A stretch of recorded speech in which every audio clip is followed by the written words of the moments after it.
hypnosis is just controlling the brain.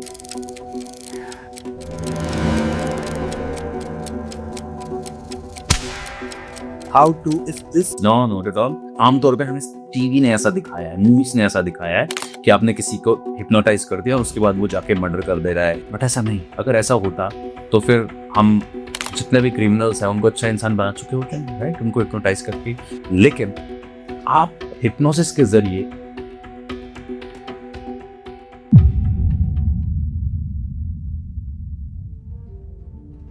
What exactly is hypnomentalism?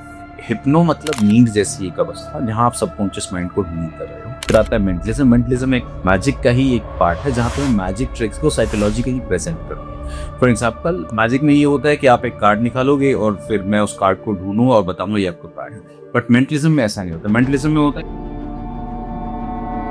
बहुत सारे लोग बोलते हैं कि the concept of a subconscious mind, it is itself alive. मैं मानता हूँ अनकॉन्शियस कुछ नहीं होता। सडनली मैं आपको कहूँ कि अपने राइट हैंड की तरफ देखिए, आपने पेन कैसे पकड़ा हुआ है। अब आपका राइट हैंड कॉन्शियस में आ गया अचानक से। जैसे अब आप राइट हैंड पे फोकस कर रहे हैं, आपकी बाकी बॉडी अनकॉन्शियस पे है, ध्यान नहीं है उसमें। हिप्नोथेरेपी किसके लिए है, किसके लिए नहीं है? अगर आप या आपका अपना कोई प्रोडक्टिव हैबिट डेवलप करना चाहता है, कंसंट्रेशन फोकस इंप्रूव करना चाहता है, प्रोडक्टिविटी बढ़ाना चाहता है, कोई अपना फियर फोबिया या इस तरीके के पास्ट ट्रॉमा से निकल नहीं पा रहा है, इनसे बाहर निकलना चाहता है, प्रीवियस एक्सपीरियंसेस खराब हैं, तो ये आपके लिए हो सकता है। क्या एक इंसान अपने आप को खुद हिप्नोटाइज कर सकता है? इस दुनिया में 3 तरीके का हिप्नोसिस है। हम 3 चीजें कर रहे हैं। पहली, either we are hypnotized by somebody else or we are hypnotizing someone else, and third, ये उसका पार्ट। यस, आप अपने आप को हिप्नोटाइज कर सकते हो। Okay, if I ask you to think of the most important person in your life, you have a name in your mind? Okay, give me your hand. Like who is there any connection? Who's नहीं बैठ रहा यहाँ पे।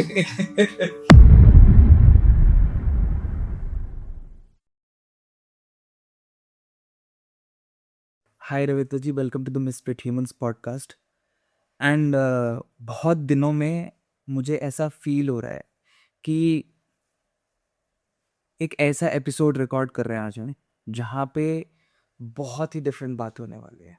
It is something that a lot of people are still not able to understand. ये एक ऐसा topic और subject है जहाँ पे आप जितनी गहराई में जाने की कोशिश करते हो ना कहीं उलझन में फंस के वापस वहीं आ जाते हो जहाँ से आपने शुरू किया होता है। मैं शुरू करूँगा आपकी जर्नी से, क्योंकि as misfit humans we want to understand आपके मन में ये ख्याल कहाँ से आया कि मैं इस अनसुनी अनकही लोगों के लिए जादू की दुनिया जिसे कहते हैं, जहाँ पे बिना बोले बिना कहे बिना सुने कभी कभी हम दूसरों के ख्यालों को पढ़ लेते हैं।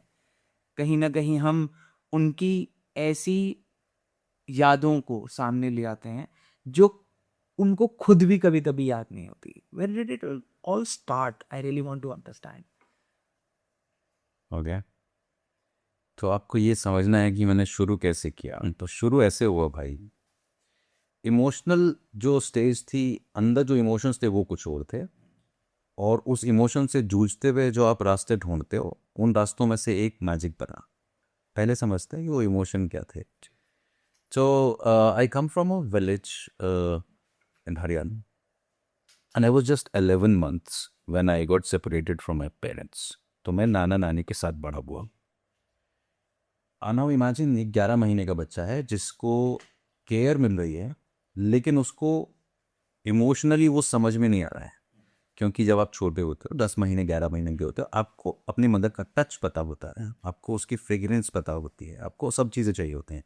तो मेरे नाना नानी दे डिड एवरीथिंग जो मेरे लिए करना चाहिए, they did everything, but one thing was missing जो मेरे छोटे दिमाग को नहीं समझ में आ रही थी।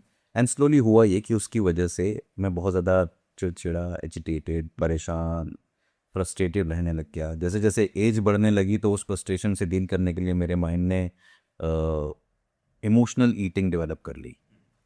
अब एंगर इश्यूज, इमोशनल ईटिंग, तो फिर धीरे धीरे वो ओबेसिटी में कन्वर्ट हो गया।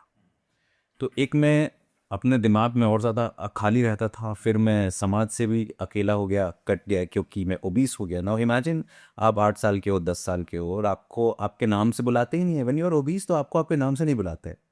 बचपन में स्कूल टाइम में सबके एक दूसरे के नाम होते हैं, बट ठीक है। तो ये फिर आपको बॉडी शेमिंग फेस करनी पड़ रही है। तो ये सब हुआ, धीरे धीरे एज बढ़ती गई। मुझे शायद 7th क्लास में पहली बार किसी दोस्त ने ये कहा कि भाई मेरे पास एक किताब है, और मैं स्टेशन से लेके आया था, और मेरी मम्मी ने देखा, और वो मेरे को, मम्मी ने बहुत मारा। मैं 10 रुपए की किताब लेके आया था, तू मेरे से 5 रुपए में ले ले। मैजिक की किताब थी, सड़क किनारे खरीदी हुई। किताब का नाम था असम बंगाल चीन का जादू। ब्लैक प्रिंट, एकदम पतली सी किताब, अजीब। अच्छा। हाँ, 7वीं क्लास की बात है। मुझे आज उस लड़के की शक्ल भी याद नहीं, ट्यूशन की बात था। मैंने वो किताब ली, और मैंने वो उसमें से कुछ कुछ ट्रिक्स पढ़ी, एंड मुझे ये समझ में आया कि यार ये मुझे आता है। मुझे ऐसा फील हुआ कि ये तो मैं कर सकता हूँ। होता है ना, आपको एकदम से लगता है ये कुछ मिल गया मुझे। मैंने स्कूल में पहली बार 7th क्लास में मैजिक परफॉर्म किया, and that day I found कि जो कोई एक ऐसा टूल, कोई एक ऐसी चीज़ जिसमें मैं प्राइमरी नहीं हूँ, लेकिन मैं प्राइमरी हूँ। समझ रहे हो, मेरे को मेरे अपीयरेंस के लिए जज नहीं किया जा रहा है, मेरे को मोटा कह के नहीं बुलाया जा रहा है, लेकिन मेरी स्किल से ना लोग इंप्रेस हो रहे हैं। तो वो जो मैजिक वहाँ से शुरू हुआ ना, it became passion, it became truck, कुछ ऐसा। सो करते करते खैर स्टडीज़ कंटिन्यू रही, चीज़ें कंटिन्यू रही। तो अब आप छोटे फैमिली में जब होते हो, गांव से निकल के आते हो, तो आप एक बोलते हो कि मेरे को ये करियर चूज़ करना है। नहीं समझ में आता है लोगों को। So one day I had this argument with my father, नाना जी, कि भाई जितने तू कमाता है उतने तो, उससे ज़्यादा तो हमारे घर का बिजली का बिल आएगा। तू मैजिक से कमाएगा क्या? उससे ज़्यादा बिजली का बिल आता है। That day I gave my self a task. मैंने एक ताश की गड्डी खरीदी, मैं मुड़थल गया, द प्लेस मुड़थल, मैं सोनीपत के पास से हूँ। मैंने टिप्स के लिए परफॉर्म करना स्टार्ट किया। जब मैंने टिप्स के लिए परफॉर्म करना स्टार्ट किया, that very day I earn 400 something rupees.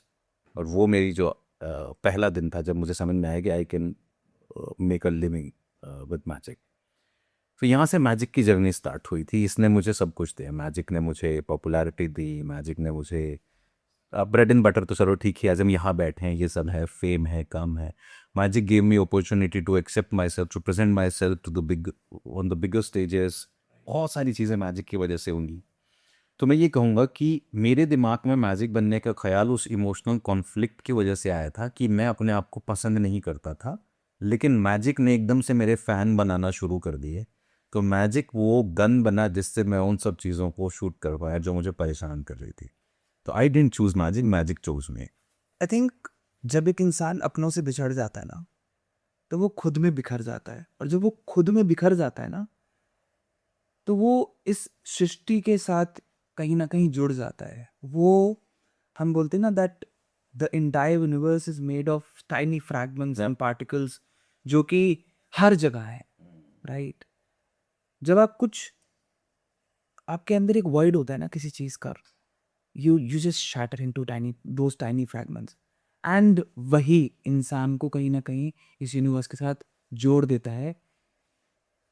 And I personally feel यहाँ पे I have that feeling of connect with you, कि आपने वो जीरो से स्टार्ट किया and you have build that connect with people, जिससे आपके लिए मुझे लगता है और आसान हो जाता होगा लोगों के साथ जुड़ना, उनको समझना, उनकी कही हुई बातों को एनालाइज करना। Yes yes yes. क्योंकि आपको ना खालीपन दिखाई देता है ना। मैं जैसे, लोग मुझे एज अ मेंटलिस्ट जानते हैं, एज अ हिप्नोटिस्ट जानते हैं, बहुत कम लोग जानते हैं कि मैं पोइट्री करता हूँ, मैं प्रोफेशनल शायर हूँ, मैं मुशायरे पढ़ता हूँ। वाह। तो मैंने ना लगभग बहुत सारे रंग, अलग अलग अलग अलग जीवन के अनुभवों को लिखा है। लेकिन उसमें जैसे अभी ये बात हो रही है ना कि अ, सबका, मैं कैसे समझ पाता हूँ चीज़ें, कैसे समझ पाता हूँ। तो मेरी ना एक गज़ल है, उसका एक शेर है कि लोग मुझसे अक्सर पूछते हैं कि ना आप कहते हो कि ये सब फ्रॉड है, ये चमत्कार नहीं होता है, ये ट्रिक होते हैं, तो लोग इनके पीछे जाते क्यों हैं?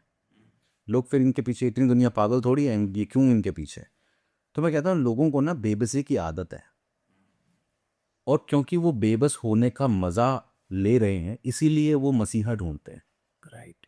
तो मेरा एक शेर है कि मसीहाई तलब है आदमी की, सभी को लत लगी है बेबसी की, सभी का दर्द यकसा ही रहा है, हम सब एक ही जैसे हैं, हमारा सबका दर्द एक है। हो सकता है आपके साथ 15 की एज में ब्रेकअप हुआ होगा, मेरे साथ 35 की एज में हुआ होगा, पर ये सबके साथ होता है। सभी का दर्द यकसा ही रहा है, सभी ने शायरी से शायरी की। इस शायरी, पर्टिकुलरली शायरी की बात है, द फिलोसफी ऑफ लाइफ सबकी एक जैसी ही है। सब वहीं से आए हैं, सब उसी जर्नी में है, सब वहीं जा रहे हैं, तो देर इज नथिंग न्यू। हाँ, जो जितनी जल्दी उससे निकल आया वो उतना जल्दी दूसरों को रास्ता बताने लायक हो लगता है। तो आई कैन रिलेट की जो आप कह रहे हो, बिल्कुल सही बात है। रविंद्र जी, लेट्स अंडरस्टैंड। लोगों ने हिप्नोसिस के बारे में सुना है, लोगों ने हिप्नोथेरेपी के बारे में सुना है, but what is on the table today, it is something which is a little different. Hmm आपने मुझे बोला hypno mentalism is a practice जो कि एक थेरेपी की तरह है। हम्म आज इसको समझने की कोशिश करते हैं, क्योंकि हिप्नोसिस बहुत लोगों ने सुना है। What exactly is hypno mentalism? Hypnosis है एक थेरेपी की तरह ही होता है। किसी के सबकॉन्शियस माइंड को प्रोग्राम करने के लिए आप एनएलपी, इस तरह के आरईबीटी, सीबीटी, अफर्मेशंस, मैनिफेस्टेशन, ये सारी बहुत सारे पॉपुलर टूल्स हैं। ये सब कहीं ना कहीं हिप्नोसिस से निकली। जो हिप्नो मतलब नींद जैसी एक अवस्था जहाँ आप सबकॉन्शियस माइंड को हील कर रहे हो, सो वो हिप्नोसिस। फिर आता है मेंटलिज्म। मेंटलिज्म एक मैजिक का ही एक पार्ट है जहाँ पे हम मैजिक ट्रिक्स को साइकोलॉजिकली प्रेजेंट करते हैं। फॉर एग्जांपल, मैजिक में ये होता है कि जैसे मैजिक में तो you change something, let's say remove these empty cards. Okay, so magic में ये होता है कि आप एक कार्ड निकालोगे और फिर मैं उस कार्ड को ढूंढूंगा और बताऊंगा ये आपका कार्ड है। बट मेंटलिज्म में ऐसा नहीं होता। मेंटलिज्म में होता है you think of a card and then I tell you कि which card are you thinking of, कि वो साइकोलॉजी पे बेस्ड है। So before we begin I can show to the camera there are different cards, right right right. Okay okay, so just ask me to stop anywhere. Stop. Right here. Just take a look at this card. Remember this card. Okay. Done. Okay. Put it back. Now magic. Usually magic ये होता है कि you take a card और फिर उसके बाद मैं जाके आपका कार्ड ढूंढूंगा और बताऊंगा आपका कार्ड क्या है। ठीक है। अब इसमें हम हिप्नोसिस ऐड करते हैं। ठीक है, कैसे मैजिक से एक स्ट्रॉन्ग मैसेज दिया जा सकता है कि दैट इज हिप्नोमेंटलिज्म। ठीक है, अब कार्ड इसमें कहीं है, मुझे नहीं पता अभी कहाँ है आपका कार्ड। एक एक रैंडम कार्ड उठा लेते हैं, फॉर एग्जाम्पल कोई की, लेट्स से द, मेरे पास ये टू जो ऊपर द कलरफुल वन और the black and white, which one would you like to choose? The black and white. Okay, specifically आपने ब्लैक एंड वाइट चूज किया, सो ऐसा कुछ रीजन है या दिस रिप्रेजेंट्स अ थॉट कि I can fill my own colours to anything? नहीं, मुझे देखने में अच्छा लग रहा था। हाँ, ओके ग्रेट। ओके ठीक है, ये कार्ड ऐसे पकड़ के रखना जी। ओके, एंड ये मैं यहाँ रख देता हूँ, I am not touching it. Okay, close your eyes for a moment. अपने लाइफ का कोई एक ऐसा मोमेंट पिक करो जहाँ पे आपने कोई डिसीजन लिया हो एंड वो डिसीजन बहुत स्ट्रांगली अच्छा निकल के आया हो, इंट्यूटिवली। वो लॉजिकल भी हो सकता है, कैलकुलेटिव भी हो सकता है, but I would suggest you कि थिंक ऑफ अ डिसीजन जो बहुत अच्छा गया हो एंड जो आपको ये फील कराता हो कि आपकी इंट्यूशन बहुत अच्छी है। बस सोच के you have a decision and just be in that zone, keep thinking about that, that's right, and keep thinking about that. And now when you feel कि वो इंट्यूशन वाली एनर्जी फिर से आ रही है and your intuition is activated, now you can open your eyes. Done? Okay, now what I am gonna do, I am gonna shuffle these cards. Okay, आप मुझे जहां भी स्टॉप बोलेंगे I will stop there, you will place your card there. Okay, and trust me, you be surprised to see कि आपके intuition इस वक्त कितने चार्ज हो। मैं अभी इसके अलावा मैं ना शफल करूँगा ना कट करूँगा, it's you up to. Just ask me to stop where right here, place this card, ऐसा उल्टा करके। डन, मैंने टच नहीं किया ना भाई। व्हाट आर दी ऑड्स आपने मुझे एग्जैक्टली वहीं स्टॉप बोला हो और आप इस ये जोकर के नीचे ठीक आपका वो चूज किया हुआ कार्ड। देखो, मेरा उनमें possibilities endless, but the odds is 5 of 10। हाँ, मतलब ड्यूटी 50-50 राइट, 50-50 राइट। ओके, हाँ सी, आप इनमें से किसी भी कार्ड पे कहीं भी स्टॉप बोल सकते थे, राइट? इसके ठीक नीचे वाला कार्ड उठाते हैं। What was your card? Jack of clubs. कुछ ऐसा, राइट?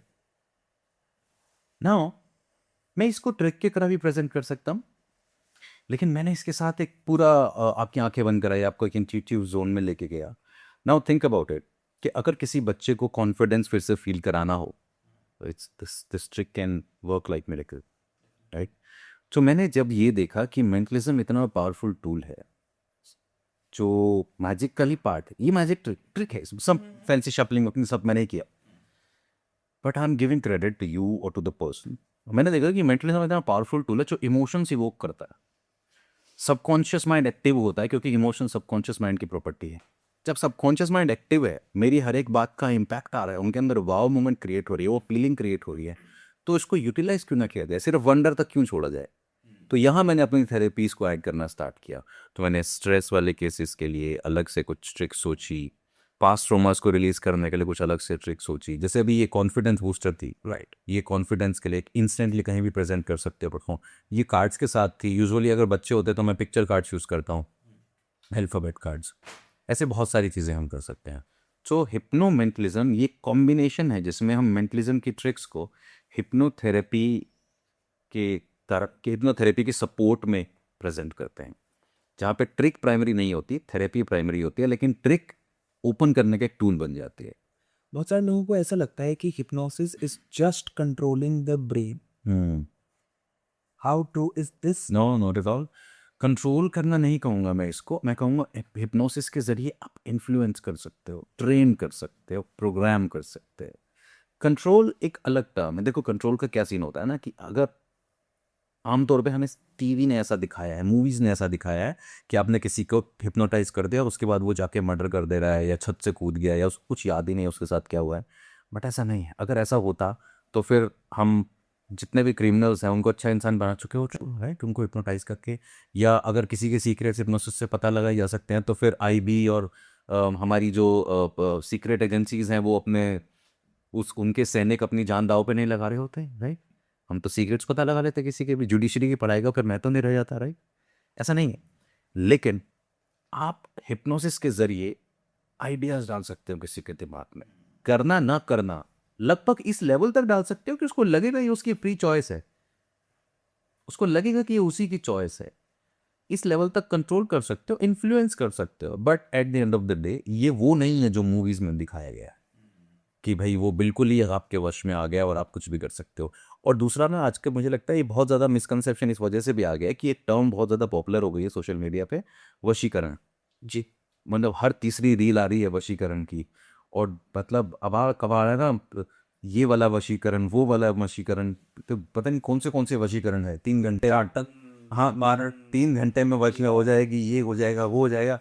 बकवास. इन लोगों ने ज़्यादा मिसकंसेप्शन क्रिएट कर दिया है. जबकि हिप्नोसिस का माइंड कंट्रोल से कोई लेना देना ना ही. ये वशीकरण है, ना ही ये सम्मोहन है, ये बिल्कुल अलग है. कहने का मतलब हुआ इट इज अ टूल जो कि एक इंसान को हील कर सकता है यस, अगर वो हील होना चाहता है. यस, कंसेंट ज़रूरी है. बिल्कुल सही. वो वाली बात नहीं है कि किसी ने कहा कि भाई हिप्नोसिस से आप किसी को वश में कर सकते हो. नहीं, ऐसे काम नहीं करता हिप्नोसिस. क्या होता है दिमाग में when a person is in the process? मतलब ड्यूरिंग हिप्नोसिस आपने मुझे हिप्नोटाइज किया, आपने कंसेंट के साथ मुझे उस थेरेपी जोन में डाला. जब मैं उस जोन में हूं तो उस सिचुएशन के अंदर मेरा ब्रेन किस तरीके से फंक्शन कर रहा होगा या करता है? ओके. तो जैसे अभी मैं आपको कोई चीज़ समझाऊं, फॉर एग्जांपल आप लेट्स से वर्कआउट स्टार्ट कर, लेट्स से चाय छोड़ना चाहते, सिंपल एग्जांपल. और मैं आपको बोलूं कि यार चाय मत पियो. मैं लॉजिकली समझाऊं आपको, आपको बॉडीली फील भी हो रहा हो कि आपको अभी चाय छोड़ने की ज़रूरत है, लेकिन कुछ दिन छोड़ पाते हो फिर नहीं छोड़ पाते. ऐसा क्या हो रहा है, क्यों हो रहा है ऐसा? ऐसा इसलिए हो रहा है क्योंकि लॉजिकल माइंड जो है वो 10% है, इमोशनल माइंड जो है वो 90% है. We are emotion driven people, we are not logic driven. अगर हमें लॉजिकल ट्रेनिंग न दी जाए तो हम प्योर इमोशन से चलते हैं. जैसे कि अगर हम जंगलों में रहे होते और हमें लॉजिकल ट्रेनिंग जो मॉडर्न वर्ल्ड की ट्रेनिंग न मिली होती तो हम सिर्फ सर्वाइवल जितना ही जी पाते, उतने टूल्स इकट्ठे कर पाते, राइट. तो इसका मतलब हम इमोशन से बने हैं, इमोशन हमारे अंदर नेचुरली आते हैं. तो चाय जब शुरू में पी होगी उसके साथ कुछ मेमोरीज एसोसिएट हुई हैं, उसके साथ कोई इमोशन अटैच हो रहे हैं। वो इमोशंस, वो मेमोरीज, वो एसोसिएशन अब इतना स्ट्रांग हो गया है कि लॉजिक उसको तोड़ नहीं पा रही। तो जब हम किसी को हिप्नोटाइज करते हैं, हम उसको वापस उस मोमेंट को लेके जाते हैं, सबकॉन्शियस माइंड में लेके जाते हैं, उन इमोशंस को वापस से ट्रिगर करते हैं और उनके अंदर चेंजेस लाते हैं।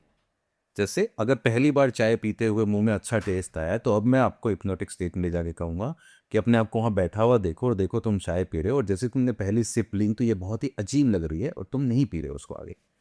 तो वो जो आगे इमोशन कंटिन्यू हुआ, हमने उसको डिस्टॉर्ट कर दिया। इसको हम बोलते हैं एनएलपी की लैंग्वेज में, एनएलपी इज ऑल्सो हिप्नोसिस का ही पार्ट, इसको हम बोलते हैं सब मोडालिटीज चेंज करना, रीमॉडल करना, इज एक्चुअलाइज करना। तो हिप्नोटिक स्टेट यही है कि जब आपका सबकॉन्शियस माइंड सजेस्टिव हो एंड ओपन टू सजेशन हो, वहाँ पे मैं जो भी सजेशन डालूँ या कोई भी थेरेपिस्ट या आप सेल्फ, वो सजेशंस आपको स्ट्रांगली फील होने लगते हैं, इसीलिए रिजल्ट आता है। वो आपकी प्राइमरी चॉइस बन जाते हैं।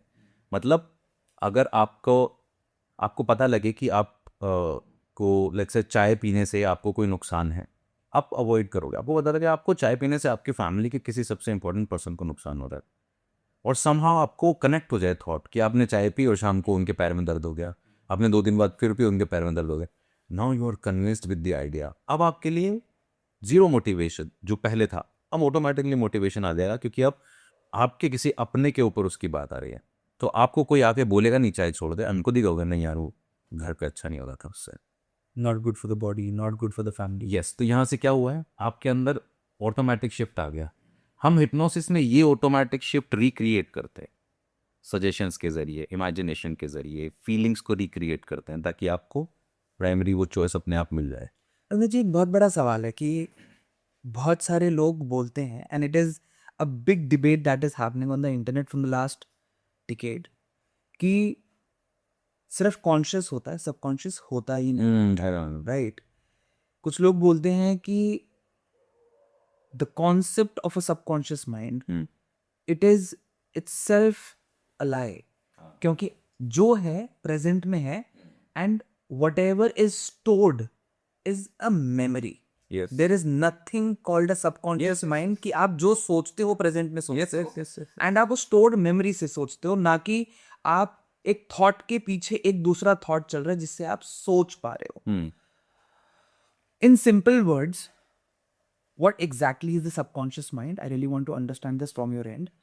And इसको हम कॉन्शियस माइंड के साथ कैसे कंपेयर करेंगे, एंड रियल लाइफ सिचुएशन के साथ इसको कैसे अंडरस्टैंड करेंगे, क्योंकि ना जब तक किसी चीज पे विश्वास ना हो तब तक it is like a blank book, nobody can work on it. देखिए क्या है, कॉन्शियस सबकॉन्शियस ये टर्मिनोलॉजी है। एक सेकंड के लिए मान लेते हैं कि ऐसा कुछ एग्जिस्ट नहीं करता, मैं सपोर्ट करता हूँ इस बात को, लेकिन मैं ये कह रहा हूँ कि लॉजिक एंड इमोशंस दो अलग अलग थॉट प्रोसेस के दोनों अलग अलग एस्पेक्ट्स हैं। एक टाइम पे आप हाईली लॉजिकल होते हो, एक टाइम पे आप हाईली इमोशनल होते हो। आपको पता है आपको ऑफिस में चिल्लाना नहीं है, आपको पता है आपको इस गलती पे ऐसे रिएक्ट नहीं करना है, लेकिन जैसे ही आप थ्रेट फील करते हो, आपका fight and flight system activate हो जाता है, आपके इमोशन हाइपर एक्टिव हो जाते हैं, आप वहाँ पे वो गलती कराते हो जो बाद में आप सोचते हो यार मैं टाल सकता था इस चीज़ को। तो हम ये कह रहे हैं, एक आम थियरी ये है कि आपका जो मैक्सिमम माइंड है, आप जो मैक्सिमम ऑपरेट होते हैं वो इमोशन से ऑपरेट होते हो, और वही सबकॉन्शियस माइंड है। देखिए इस वर्ड को समझिए, कॉन्शियस का सब पार्ट है, वो कॉन्शियस से अलग नहीं है। वो ऐसा नहीं है कि कॉन्शियस बाईपास हो गया है, कॉन्शियस बंद हो गया और सब चालू हो गया, ऐसा नहीं है, राइट? वो उसी का पार्ट है। तो एक टाइम पे आप लॉजिकल होते हो और टाइम पे इमोशनल होते हो। आप लॉजिकल भी इमोशन से होते हो। जरा सोच के देखिए, पैसे गिनना, पैसे कमाना, पैसे कमाने के लिए एफर्ट करना लॉजिक्स लगते हैं जी, लेकिन कोर क्या है? इमोशन है। क्यों कमाने हैं पैसे? फैमिली के लिए, अपने लिए, परिवार, ट्रू, राइट राइट, इमोशन ही है ना। आप लॉजिकली चप्पल पहनना सीखते जब छोटे होते हो, लॉजिकली बटन बंद करना सीखते जब छोटे होते हो, पर इमोशन क्या है? पैरों को बचाना, बॉडी को ढकना। लॉजिकली आप खाना बनाना, खाना खाना, बैठना, एडिकेट करना सीखते हो, पर इमोशन क्या है? सोसाइटी में मिंगल अप होना। तो बात यह है कि हम कॉन्शियस सबकॉन्शियस के लूप में पढ़ने की जरूरत नहीं है। मेरा मानना ये है, आप या तो इमोशंस को कंट्रोल करो या इमोशन आपको कंट्रोल करेंगे। सारा गेम यही है।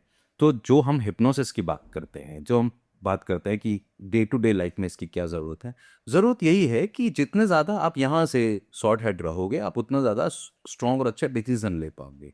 और अगर लॉजिक से आप किसी चीज़ को कन्विंस नहीं कर पा रहे हो, लॉजिक से आप किसी पैटर्न को नहीं तोड़ पा रहे हो, तो इसका मतलब वो इमोशन में बैठा है।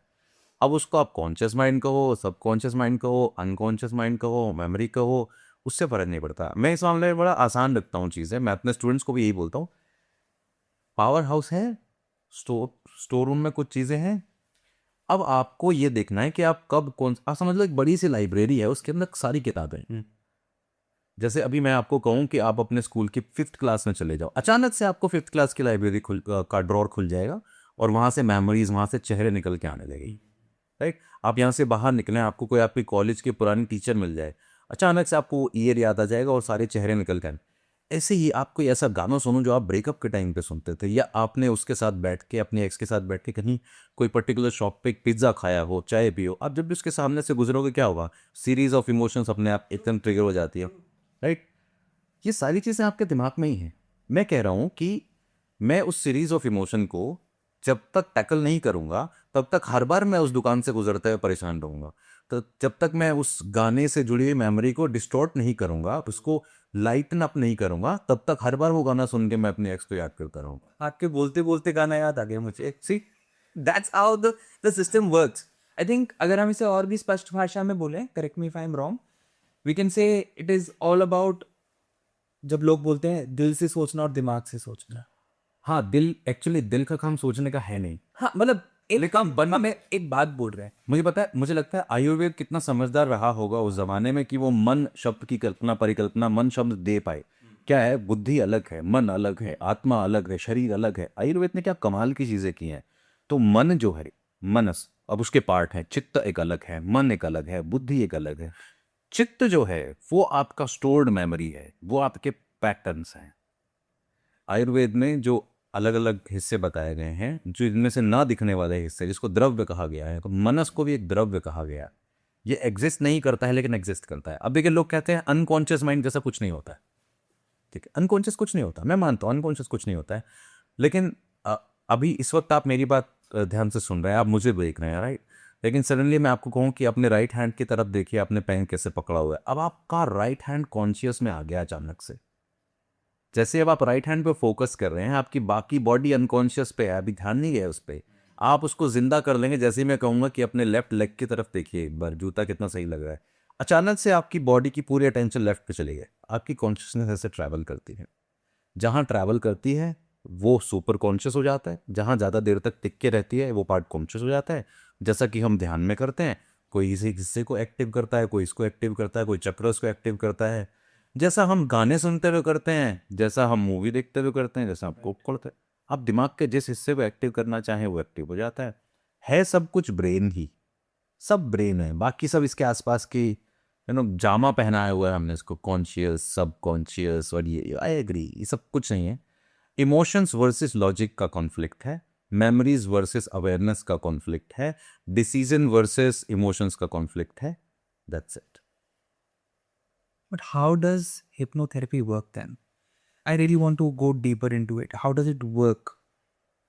होता क्या है ड्यूरिंग द थेरेपी जब एक इंसान से कुछ बातें कही जाती हैं, कंसेंट लिया जाता है, समझा जाता है, बात की जाती है? What is the exact process and what exactly happens to the person at that point of time कि वो बाकी सब बातें कुछ समय के लिए भूल जाता है एंड वो सिर्फ और सिर्फ प्रेजेंट में होता है, और उस प्रेजेंट में होता है जो कि उसको दिखाया जा रहा होता है। ओके, ये हिप्नोटिस्ट का अपना एक स्किल है। जैसे आप कोई मूवी देखते हैं, आपको पता है कि वो जो हॉरर मूवी आप देख रहे हो उसमें सब एक्टर्स हैं। वो लड़की सच में आत्मा नहीं है जो अभी उल्टी लटकी हुई आपको दिखाई दे रही है, और सच में यहाँ कोई किसी का मर्डर नहीं कर रहा है, but still you feel square, right. आपको डर लगता है, आप कांपते हो एकदम से जब कोई ऐसा शॉकिंग सीन आता है, कुछ तो अजीब लगता है। या फिर आपको पता है कि ये मूवी में ना, ये जो अभी फिलहाल जो हीरो कर रहा है ये पूरी बकवास है, लेकिन फिर भी जब वो हीरोइन मरती है या हीरो मरता है तो आपको सैड फील होता है। या आप कोई देशभक्ति की मूवी देखते हो, आपको लगता है कंट्री के लिए कुछ करनी, आपको पता है ये सब एक्टर्स हैं, लेकिन फिर भी कुछ हो रहा है। वो क्या हो रहा है, वो उस 2.5 घंटे में आपकी जो सेंसेस हैं उनको इस तरीके से ग्रिप कर लिया है उस स्टोरी ने कि आपको वो फील होना चालू हो गया है। एक बहुत पॉपुलर स्टोरी सबको पता है मोस्टली कि हाथी को कैसे ट्रेन किया जाता है। जंगल से हाथी के बच्चे को पकड़ के लाया जाता है, उसके पैर से जंजीर बांध के उसे पेड़ पे बांध दिया जाता है। वो पूरा प्रयास करता है उसको तोड़ने का, नहीं तोड़ पाता, और कोशिश करता है और कोशिश करता है। धीरे धीरे उसकी कंडीशनिंग हो जाती है, वो ये मान लेता है कि मेरे पैर पे बंधी हुई ये जो भी है मैं इसको तोड़ नहीं सकता। अब वो बड़ा भी हो गया है, ताकतवर भी हो गया है। अब उसके पैर में वो रस्सी जो है वो निकाल दी जाती, जंजीर निकाल दी जाती है और रस्सी बांध दी जाती है। वो अब भी उसको तोड़ने का प्रयास नहीं करता है, क्योंकि वो कन्विंस है अपने प्रीवियस एक्सपीरियंसेस से कि ये मेरे से नहीं टूटेगा, मेरे बस की बात नहीं है ये। हुआ क्या है, ये जो उसकी बॉडी में चेंज आ रहा है, ये जो पैटर्न बना है, इस पैटर्न से एक स्टेप पीछे जाते हैं। एक स्टेप पीछे एक्सपीरियंस। उसने लगातार क्या एक्सपीरियंस किया? Failures. Every time he would try to break that chain and he realise कि मुझसे नहीं टूटेगा। क्या एक्सपीरियंस हुआ उसको? फेलियर। फेलियर से पीछे जाते हैं एक स्टेप। फेलियर से एक स्टेप पीछे जाते हैं तो वहां पे क्या था? उसके बॉडीली एफर्ट्स थे। तो आपके एफर्ट्स या आपके कोई भी एक इमोशन है, कोई भी एक्शन जब आपके सेंसेस को एक एक्सपीरियंस क्रिएट करता है, कराता है, और वो एक्सपीरियंस लगातार स्ट्रोंग होने लगे, आपका बिलीफ बन जाता है। तो हाथी ने ट्राई किया जंजीर को तोड़ने का और उसके एक्सपीरियंस में आई फेलियर। फेलियर उसका बिलीफ बन गया कि ये मुझसे तो नहीं टूटेगा, और बिलीफ की वजह से आज उसकी बॉडी वैसे ही रिएक्ट करती है। ऐसे ही किसी का बिलीफ हो सकता है कि मुझे मैथ अच्छा नहीं लगता, I am not good with numbers. किसी का बिलीफ हो सकता है I am not a good looking person. किसी का बिलीफ हो सकता है कि मेरे अंदर आत्मा आती है। किसी का बिलीफ हो सकता है कि मुझे नहीं समझ में आता ये सब, मैं आई एम वेरी लॉजिकल। किसी का बिलीफ हो सकता है कि मेरे ऊपर तो भगवान जी की डायरेक्ट कृपा है, मैं जो मांगूं मेरा सब कुछ हो जाता है। किसी का बिलीफ हो सकता है मैं कुछ भी मैनिफेस्ट कर सकता हूँ, I talk to the universe directly.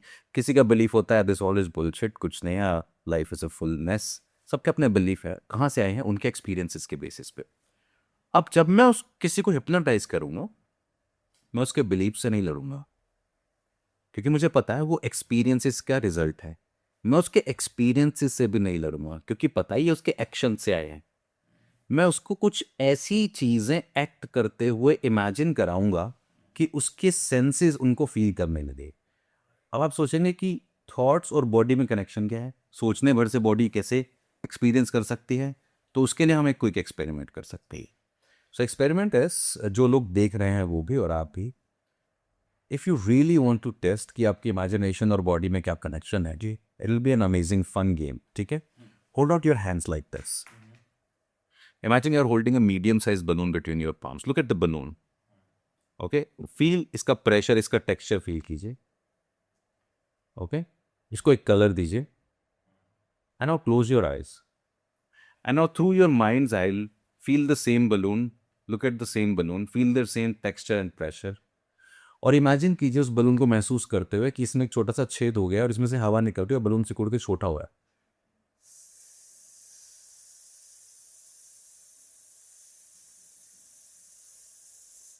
And जैसे जैसे वो छोटा हो रहा है, just feel it becoming one more smaller and smaller and smaller and smaller. That's right, it's becoming one more smaller and smaller and smaller. That's right. And now open your eyes, look at your hands. When we started they were there. हाथ नीचे कर लीजिए। मैं आपसे 2 सवाल पूछूंगा। पहला सवाल, क्या सच में कोई बलून था? नहीं था। दूसरा, क्या मैंने कहा था हाथ हिलेंगे, नजदीक आएंगे एक दूसरे? नहीं। लेकिन जैसे ही एक वो साउंड क्रिएट हुआ, सडनली एक जर्क फील हुआ। हाँ, लेटर यू रियलाइज्ड कि इनको कंट्रोल करना है या रोकना है या नहीं जाने देना है या जाने देना है। लेटर यू आपने इंटरवीन किया उसको लॉजिकली। बट हमने एक सीरीज ऑफ सजेशन से एक सिचुएशन क्रिएट की। मैंने सबसे पहले आपकी आंखों को कहा कि लुक एट द बलून, उसको एक कलर दो। फिर आपके स्किन को कहा कि उसका टेक्सचर फील करो, उसको महसूस करो। फिर मैंने आपके कानों को एक साउंड दिया बलून के श्रिंक होने का, हवा निकलने का, और उसका रिजल्ट ये था कि हाथ ऐसे नजदीक आए। बिना बलून के होते हुए विद इन 10 to 15 सेकेंड्स हमने एक इमोशन क्रिएट किया और एक एक्शन हो गया। सोचिए, ऐसे हजारों बलून्स हैं जो फियर है, फोबिया है, नेगेटिव पैटर्न्स हैं, पुराने बिलीव्स हैं, चाइल्डहुड बिलीव्स हैं, बिजनेस को लेके बिलीव्स हैं, हेल्थ को लेके बिलीव्स हैं। ये कहीं भी एग्जिस्ट नहीं करते हैं, लेकिन ये इमेजिनेशन में एग्जिस्ट करते हैं। ये थॉट प्रोसेस में एग्जिस्ट करते हैं, ये आपकी प्री लर्नेड जो आपकी पुरानी मेमोरीज हैं उनमें एग्जिस्ट करते हैं।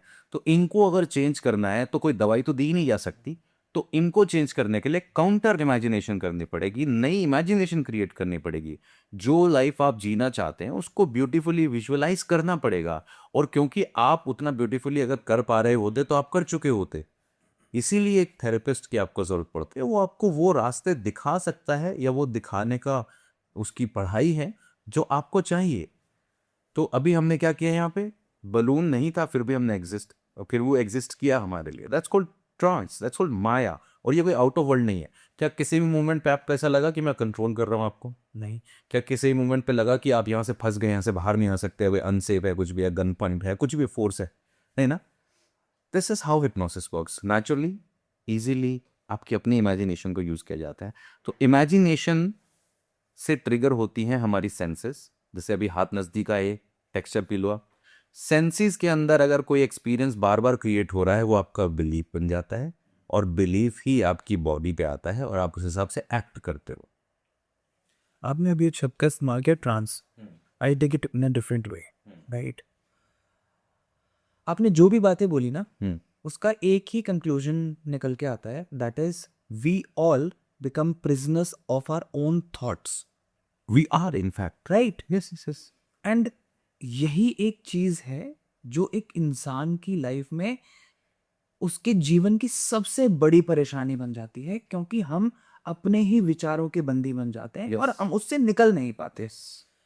And I personally feel that is the reason why we need a therapist, why we need a hypnotherapist, why we need a hypnomentalist for therapy. ऐसा क्यों होता है कि हम 90% of the times, I'll not say 100, negative thoughts में ही फंसते हैं, positive thoughts में नहीं फंसते? ठीक है भाई, देखिए, एक तो ना चीज़ें बड़ी सरल सरल करके चलते हैं, सिंपल सिंपल इजी इजी रखते हैं। नेगेटिव थॉट पॉजिटिव थॉट जैसा कुछ नहीं लगता है। होता ही है, हमारा दिमाग या तो हमारे सर्वाइवल के लिए काम करता है या हमारे कंफर्ट के लिए काम करता है। हमारे दिमाग की पहली प्रायोरिटी है हमारा जिंदा रहना और हमारी सुविधाएं, ठीक है? तो सर्वाइवल के लिए वो कहाँ जाएगा? वो जाएगा पुराने प्रीवियस बैड एक्सपीरियंसेस की तरफ जो हो चुके हैं, कि भाई ये दोबारा बसर ना हो, इस फटे में दोबारा टांग ना फंसे। तो वो पैटर्न्स क्रिएट करेगा, डिफेंसिव हो जाएगा, उनसे मिलती जुलती सिचुएशंस को बार बार सोचेगा और हमेशा कैलकुलेटर एनालाइज करता रहेगा। कंफर्ट के लिए वो जाएगा कहाँ? कंफर्ट के लिए वो प्लानिंग्स करेगा, पैसा कमाने की, ये करने की, वो करने की, यहाँ से जाने की, वहाँ से जाने की। इसको लोग ओवर थिंकिंग और नेगेटिव थिंकिंग, इसको ओवर थिंकिंग मान लेते हैं कि दिमाग हर वक्त सोचता रहता है ये करना है वो करना है, और उसको लोग नेगेटिव थिंकिंग मान लेते हैं। सबसे पहले तो accept your mind, accept your brain, ये आपके बेटरमेंट के लिए सोचता रहे। पहली चीज, no thinking is bad. Thinking तब बैड है जब आप उस पर एक्ट करते हो। ऐसे तो आधी दुनिया का मर्डर कर देती है उस चीज, लेकिन उसको रिएक्ट नहीं कर रहे ना आप। ठीक है, समझा। अब आती है बात कि वो खराब कब हो जाती है? जब ये ओवर थिंकिंग या ये जो थिंकिंग है ये आपको स्ट्रेस देने लगे, ये आपके इमोशंस को टेम्पर करने लगे, आपके इमोशंस आपकी बॉडी को खराब करने लगे।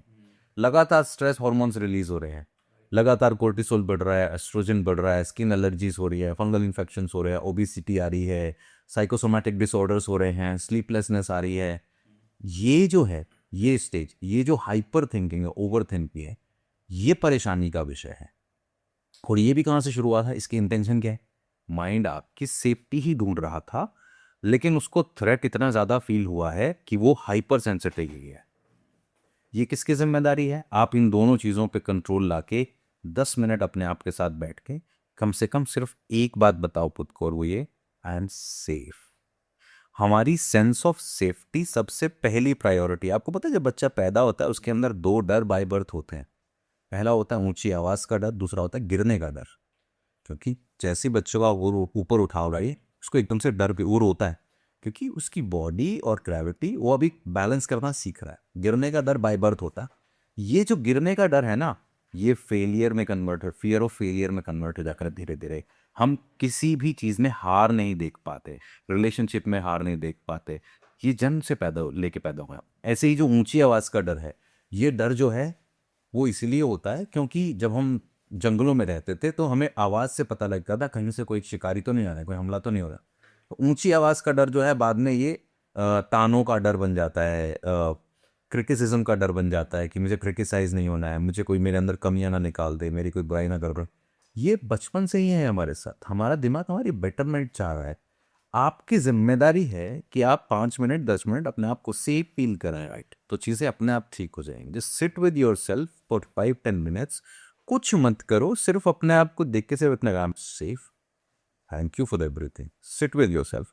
एंड ये मतलब वंडरफुल टेक्निक है, वर्क्स। क्या इसी स्टेट को हम ट्रांस स्टेट बोलते हैं? अब आता है इस बात का कि ट्रांस क्या है। देखिए, एक ऐसी अवस्था होती है दिमाग की जहाँ पे दिमाग रियलिटी और इमेजिनेशन में फ़र्क नहीं कर पाता। कई बार ये दवाइयों से या आर्टिफिशियल तरीके से क्रिएट की जाती है, कई बार ये नेचुरली क्रिएट होती है, जैसे सपने। सपने में आप कई बार चौंक के उठते हो, उस वक्त तो नहीं पता होता आपको सपना है, राइट? ऐसे ही कल्पना जगत में इंसान जब बहुत ज़्यादा खोया रहता है तो वो ट्रांस होती है। पर हिप्नोसिस में हम दिमाग को अल्फा या थीटा स्टेट में ले जाते हैं, दैट इज ट्रांस, जहाँ पे उसको कॉन्शियसली पता हो क्या चल रहा है, पर काइंड ऑफ वो रिलैक्स रहे इससे कि हाँ ठीक है, अगर ये चल रहा है तो इट्स ओके। जैसे हम मेडिटेशन, अब मैं अगर मेडिटेशन पे होते हैं तो कई बार एक ऐसी अवस्था आती है जहाँ आपको टाइम का आभास नहीं रहता, आप ब्रीदिंग पे ध्यान करते करते इतनी गहराई में चले जाते हो। तो इसे ही ट्रांस कहा गया है, जब आप रियलिटी और कल्पना में फ़र्क ना कर पाओ। इसको और अगर ब्यूटीफुली समझना है तो हमारे ऋषि मुनियों ने इसको माया कहा है, जो एग्जिस्ट करती नहीं है लेकिन एग्जिस्ट करती है, जो हमारे लिए हमारे सामने नहीं है मगर हमें कंट्रोल कर रही है। क्या है वो? डिज़ायर, आपके अपना थॉट प्रोसेस, आपकी अपनी इच्छाएं। आप और मैं, हम सब, मैं कई बार बता चुका हूँ, इमोशन ड्रिवन पीपल हैं। हमारी माया हमारा इमोशंस ही हैं। हमारे इमोशंस हमें सोचने में मजबूर करते हैं कि वो इंसान मेरा दोस्त है, वो मेरा ऐसा सोचता होगा, मेरे भले में ही काम करेगा, मेरे फ़ायदे के लिए, जबकि इसका उस इंसान से कोई देना देना नहीं है। वो कुछ भी कर सकता है, वो एक इंडिविजुअल है, पर हम अपनी माया में उस इंसान को अपना सच्चा दोस्त मानकर ये मानते हैं कि वो हमारे लिए काम करेगा। That's our trance state. That's our trance state. क्या एक इंसान सेल्फ एनालिसिस के टाइम पे भी ट्रांस स्टेट में जा सकता है? आपके एनालिसिस भी तो कहीं से आई है, आपकी एनालॉजी भी तो कहीं से निकल के आई है। वो लॉजिक्स किसने बताया कि ये प्रूवन लॉजिक्स हैं? देखिए, क्योंकि ये जगत हम इंसानों का है ऐसा हमारा मानना है, पर ये मक्खियों का भी है, चींटियों का भी है, हाथियों का भी है, ये उन इनविजिबल पैरासाइट्स का भी है जो हमें अभी नहीं दिख रहे हैं, जो माइक्रोब्स जो हमें नहीं पता, उनका भी है। तो हो सकता है मेरे और आपके जगत में जीवन मरण बहुत सामान्य बात हो, पर आप जेलीफिश से पूछिए, आप अमीबा से पूछिए। जेलीफिश ने तो लाइफ साइकिल को ही तोड़ दिया भाई, उसने बोला मुझे नहीं मरना है, राइट? एक जेलीफिश है, आप देखते हैं पफर जेलीफिश, वो अपनी एज पे जाती है, रिसर्चर्स ने देखा, और एंड में वो वापस आके अपने आप को धरती पे जमा लेते हैं, छोटी हो जाते हैं और वापस से लाइफ साइकिल स्टार्ट हो जाता है। वो मरती ही नहीं है, अमर है। अमीबा मरता ही नहीं है भाई, अमर है। अब समझ रहे हैं कि जीवन हमारे लिए हो सकता है, हमारी अपनी माया, हमारी अपने कॉन्फ्लिक्ट्स, पर दुनिया वैसी नहीं है। तो हमारा लॉजिक हमें लगता है logic, as long as it serving you well, ठीक है ना, गुड गुड, ठीक है।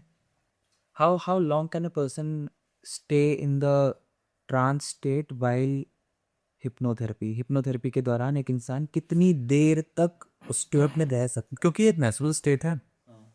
अगर उसको डायरेक्ट सजेशन देते रहूँगा मैं, या आप कोई भी हिप्नोटिस्ट को डायरेक्ट सजेशन दे, तो वो स्टेट में काफ़ी देर तक, 10 मिनट, 15 मिनट, 20 मिनट तक, 25 मिनट तक हम उसको रख सकते हैं। एक तो ये समझिए कि ये कोई ऐसी स्टेट नहीं है कि जैसे पानी के नीचे कोई सांस रोक के रुका हो, ओके? ये सिर्फ एक इमेजिनरी स्टेट है सर। मैं आपको कल्पना करा रहा हूँ कि आपकी लाइफ ये आदत छोड़ने के बाद कैसी होगी।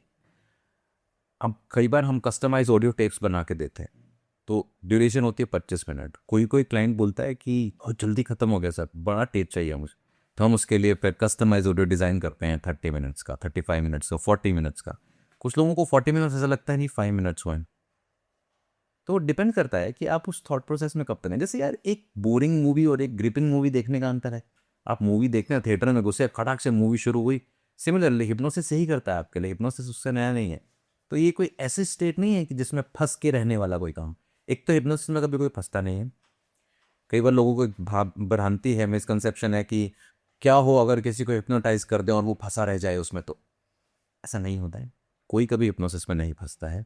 हिप्नोसिस फंसने जैसी स्टेट नहीं है, ये नेचुरल है। अगर किसी को मैंने स्लीप करके स्लीप छोड़ दिया है, थोड़ी देर में वो अपनी आंखें अपने आप खोल लेगा। अगर मैंने किसी का नाम कुछ सेकंड के लिए उसके दिमाग से कंफ्यूज कर दिया है, भुलवा दिया है, इसको हम बोलते हैं एमनीजिया।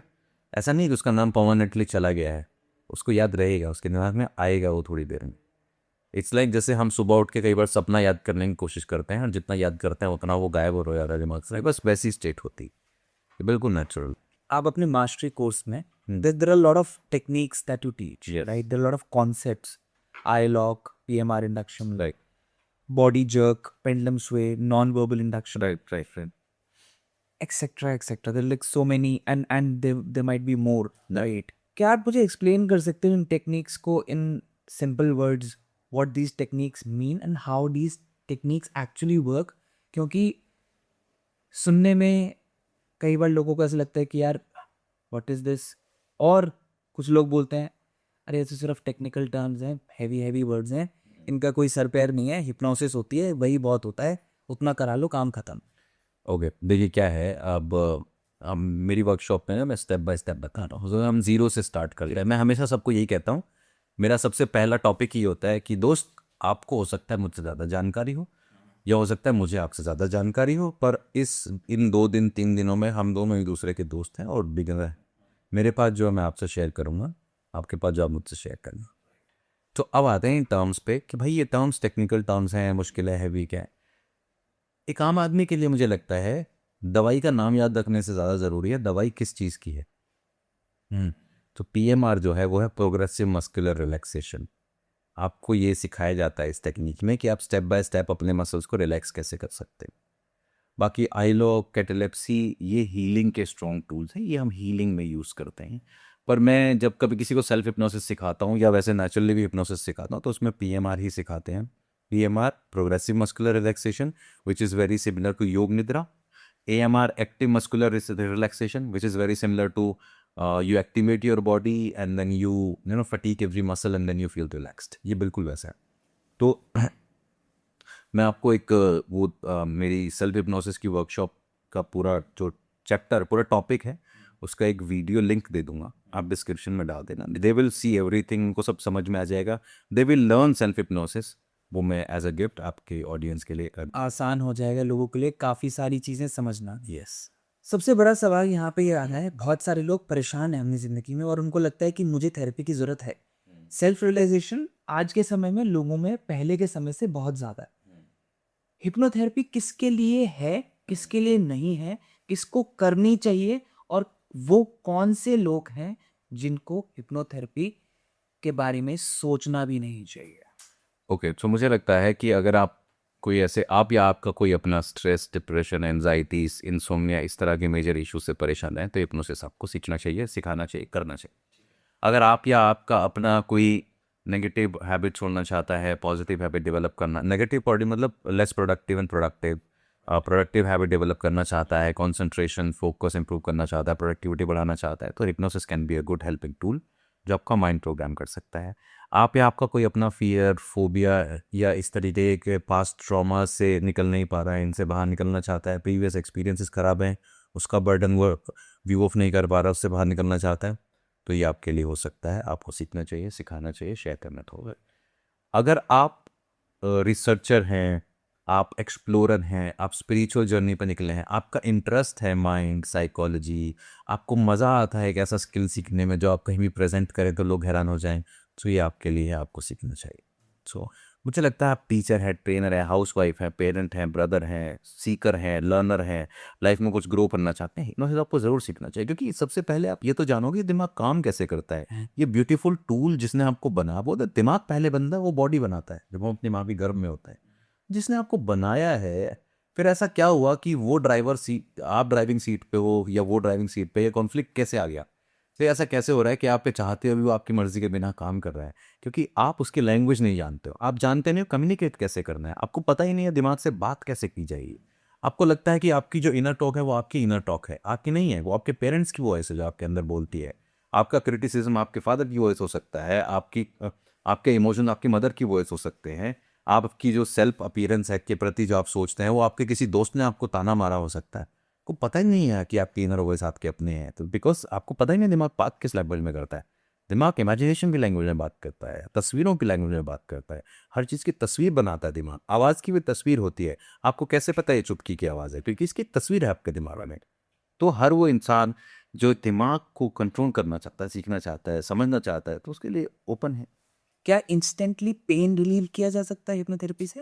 बहुत केसेस में ऐसा होता है कि आप अगर वो पेन कोई स्ट्रॉन्ग फिजिकल सोर्स से नहीं आ रहा है, कोई स्ट्रॉन्ग फिजिकल प्रॉब्लम नहीं है, बड़ी बीमारी नहीं है, तो उससे किया जा सकता है। कुछ केसेस में जो कैंसर के बाद कैंसर पेशेंट्स होते हैं जो कीमो ले रहे होते हैं, उनकी लाइफ बहुत पेनफुल होती है, स्पेसिफिकली कीमोथेरेपी के दौरान। तो वहाँ पे हम उनको पेन रिलीज़ करने की टेक्निक सिखा सकते हैं। वहाँ बहुत अच्छा रिजल्ट आता है। एटलीस्ट वो अपना मोराल बूस्ट रख सकते हैं, अपने आप को पॉजिटिव रख सकते हैं, अपना पेन मैनेज कर सकते हैं। वहाँ बहुत अच्छा काम करता है हिप्नोसिस। सो यस, पेन पे काम किया जा सकता है। और कुछ पेन ऐसे हैं जो साइकोसोमैटिक पेन हैं, जो रियल लाइफ में कहीं कोई प्रॉब्लम ही नहीं है उनकी, वो किसी इमोशन की वजह से हैं। जैसे लोअर बैक में मोस्टली पेन होना शुरू हो जाता है कुछ लोगों को, और 10 में से 6 लोगों से आप पूछेंगे तो पाएंगे उनका रिसेंटली ब्रेकअप हुआ होता है, बिजनेस लॉस हुआ होता है, धोखा हुआ होता है, या कुछ तो ऐसा हुआ होता है जहाँ पे दे फेल्ट बिट्रेड। तो it feels like a stab on the back.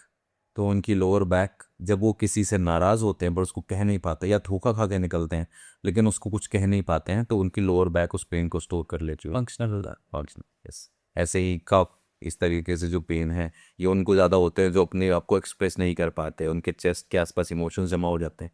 तो ऐसे जो साइकोसोमैटिक पेन्स हैं, जो ऑटो इम्यून डिजीज़ वाले पेन्स हैं, जो इमोशन से आगे बॉडी में आए, उन पे इंस्टेंटली काम करता है। एक इंसान को कितने सेशंस की जरूरत पड़ती है to get rid of a certain trauma? Minimum कितने सेशंस लगेंगे? डिपेंड करता है कि ये दवाई तो है नहीं कि भाई 500 mg मेडिसिन है, सब पे 500 mg सबकी बॉडी में जाके असर करेगी। इमोशंस हैं और सबके अपनी रिसेप्टिविटी है, कोई कितना रिसेप्टिव है। कुछ लोगों को एक सेशन में ही ऐसा लगता है कि लाइफ ट्रांसफॉर्म हो गई। मेरे पास कितने ऐसे टेस्टिमोनियल्स आते हैं, ऐसे मैसेजेस आते हैं like thank you for saving my life, talking to you once it transform me completely. और कई बार ऐसा होता है हमें 5 सेशन 6 सेशन चाहिए होता है, दैट डिपेंड्स। फिर भी मैं हमेशा मानता हूँ कि 3 से 5 सेशन मिनिमम चाहिए होते हैं, ताकि मेरे पास भी इनफ टाइम हो, मेरे स्टूडेंट्स के पास भी, आपके पास भी इनफ टाइम हो कि आपकी प्रॉब्लम्स को हम ना सिर्फ सॉल्व करें, आगे के लिए डिज़ाइन भी कर सकें कि आपको लाइफ में आगे क्या होना कर सकते हैं। क्या एक इंसान अपनी लाइफ के गोल्स को अचीव कर सकता है हिप्नोसिस के माध्यम से? गोल्स को ना अचीव कर पाने की एक ही वजह होती है, आपके एक्शंस और आपके थॉट्स अलाइन नहीं होते हैं। जी। राइट। इमेजिनेशन के जरिए आप सबसे पहले तो बॉडी के अंदर, जब इस तरह से मेरा गोल था आपके हाथों को यहाँ लाना, जो कि मुझे महसूस हुआ कि कैसे कराया जा सकता है। ऐसे ही सोचिए कि अगर आप 10 मिनट से विजुअलाइज करते हैं, मैं ये नहीं कह रहा हूँ कि विजुअलाइजेशन ही सब कुछ है, अचानक से कुछ मिरेकल होने लगेगा, आपके सामने रास्ते खुलने लगेंगे, आप अचानक से करोड़पति बनना शुरू हो जाओगे, मैं ये दावा नहीं कर रहा हूँ। मैं कह रहा हूँ कि एटलीस्ट आप जो अचीव करना चाहते हैं आप उसको मेंटली फील तो कर रहे हो। Watch Virat Kohli's interview, watch Ranveer Singh interview, watch these people, they have explained it कि भाई वो हर मैच में जाने से पहले अपने माइंड में मैच खेलता है। रणवीर सिंह का वो इंटरव्यू बहुत पॉपुलर है जिसमें उसने बताया था कि मेरे बर्थडे पे मेरी बहन ने केक के ऊपर मेरी फोटोज़ को क्रॉप करके लगाया हुआ था, और यश राज के पोस्टर से मेरा फोटो मूव किया हुआ था, and I did my first movie with Yash Raj. मैं ये कह रहा हूँ कि ठीक है, इसमें क्या सच है क्या झूठ है, उसमें कैसे उसके लिंक होंगे, क्या हुआ हुआ, मैटर नहीं करता। मैटर ये करता है उसको यहाँ क्लियर था, उसकी बॉडी में एक्शन और उसके थॉट्स दोनों अलाइन थे कि मुझे क्या अचीव करना है। तो यस, विजुअलाइजेशन से आपको गोल अचीव करने में बहुत हेल्प मिलती है, क्योंकि आप अलाइन हो जाते हैं। सेल्फ हिप्नोसिस से बहुत हेल्प मिलती है। बट अगर एक इंसान सेशन लेता है, उससे भी वो अपने गोल्स अचीव करने में और ज्यादा सक्षम होगा। क्योंकि वहाँ हम कस्टमाइज टेप बना के देते हैं, कस्टमाइज सेशन लेते हैं उसका, हम उस पर बात करते हैं। और सिर्फ ऐसा नहीं है कि हम मतलब सिर्फ ऐसे ही सबके हिसाब से, क्योंकि मुझे मुझे पहले ये जानना होता है, हम ये जानने की कोशिश करते हैं कि अचीव क्यों नहीं कर पा रहा है, ये गोल उसको क्यों नहीं मिल पा रहा है, उसके ब्लॉक्स क्या है। तो स्टेप 1 है उसके ब्लॉक्स को डिसॉल्व करने पे काम करेंगे, फिर उसको फ्यूचर की टाइमलाइन डिसाइड करके देंगे। हमने आज की पॉडकास्ट के शुरू में we started it with hypnosis, hypnomentalism. इन दो शब्दों के साथ हमने स्टार्ट किया आज का Yes. Conversation, right? You have appeared on a lot of TV shows, ठीक है, इंडियाज गॉट टैलेंट, झलक दिखला जा, हिंदुस्तान का big star. On stage hypnosis, on stage mentalism, और इन दोनों ही शब्दों का इस्तेमाल करके की जाने वाली थेरेपी में क्या फ़र्क है? स्टेज तो हम पूरी तरह से, मैंने जैसे अभी आपको एक ट्रिक परफॉर्म करके दिखाई, स्टेज हो गया कि हम वहाँ पे सिर्फ ट्रिक्स ही परफॉर्म करते हैं, वहाँ हमारा मकसद होता है एंटरटेनमेंट। लेकिन इन दोनों को कंबाइन करके हमारा मकसद होता है स्ट्रॉन्ग थेरेप्यूटिक सिचुएशन क्रिएट करना, ताकि स्ट्रॉन्ग ट्रांसफॉर्मेशन निकल के आए, ताकि रिजल्ट्स अच्छे आ सकें। जैसे आपने देखा होगा कि चमत्कार करने वाले लोग क्या करते हैं, अचानक से ऐसे हाथ में से राख निकाल के देते हैं और बोलते हैं ये राख को अपने माथे पे टीका लगाना या इस राख को पानी में घोल के पिलना, ठीक हो जाओगे। अब ये प्लेसिबो है, ये ट्रिक है, ये आप भी कर सकते हैं, मैं भी कर सकता हूँ कि वो चुटकी में से जो राख आ रही है उसको करने के हज़ारों तरीके हैं।